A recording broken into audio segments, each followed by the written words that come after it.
We've all been through a gamut of changes in the name of security at the airport, but is any of it working? We take our shoes off, remove our laptops, and toss our bottled water, all in the name of safety. But are we any safer today than we were before 9/11? Not exactly, says Bruce Schneier, author and security technologist. We take away guns and bombs, the terrorists use box cutters. We take away box cutters and knitting needles, and they put explosives in their shoes. We screen shoes, they use liquids. We limit liquids, they strap explosives in their underwear. This is a stupid game. We can't win, and we should stop playing it. But the game goes on. The TSA tried puffer machines, which blow air on you to release explosive material. They didn't work and are being phased out.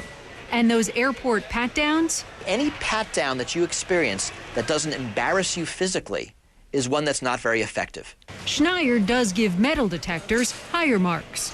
He says metal detectors likely forced the would-be Christmas Day bomber to build an inefficient bomb for his underwear, which needed a syringe and a homebrewed detonator that failed.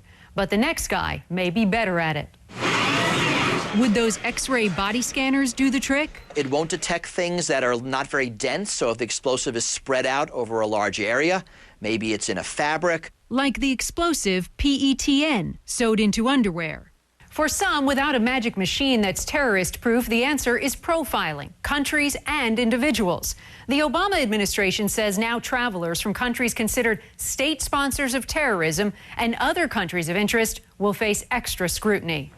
Does profiling work?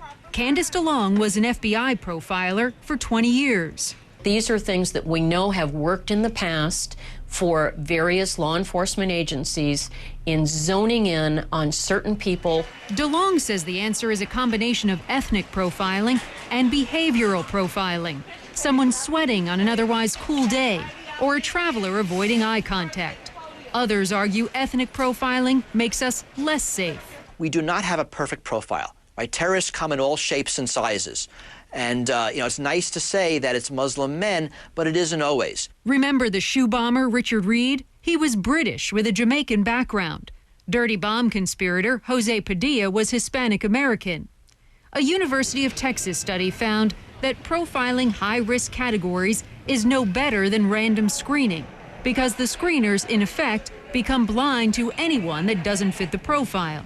Imagine if they're profiling only Middle Eastern men.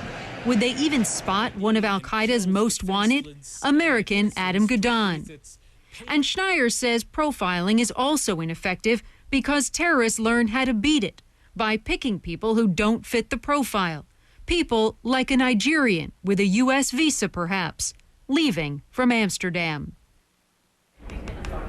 Now, let's look at some glaring issues with the TSA, which has been operating for months without a director in place. The administration has nominated former FBI agent Errol Southers for the post, but South Carolina Senator Jim DeMint has put a hold on that nomination. Rick Nelson is a former Navy helicopter pilot with over 20 years of intelligence experience. Rick, you say that underestimating the importance of leadership in an agency like the TSA is a huge mistake. Well, absolutely it is. And in times like this, you've got to have necessarily have strong leadership in place. As the president said in his remarks, there's some systemic failures that occurred on Christmas Day. And for those systems to be changed, it's going to require strong leadership at the department level. And it's going to require the president to have his individuals and his leaders in place to do that. What really is going on at the TSA? When you look at recent events, you have the Christmas Day attempted bomber with explosives sewn into the underwear. We have the Newark Airport security breach where the TSA worker leaves his post for about 90 seconds and this guy slips by. What's going on? Well, again, I think it's an issue where you need strong leadership is needed. Certainly, the acting administrator is doing a good job. But again, the acting name is something that you have to get past. We have to get someone permanent into that position.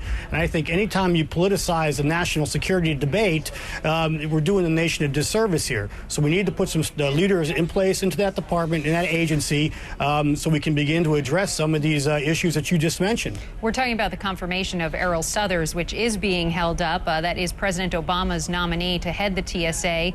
Republican Senator Jim DeMint has been very, very vocal about this. He hasn't been confirmed, apparently, in part because Republicans are worried that he's going to unionize the TSA.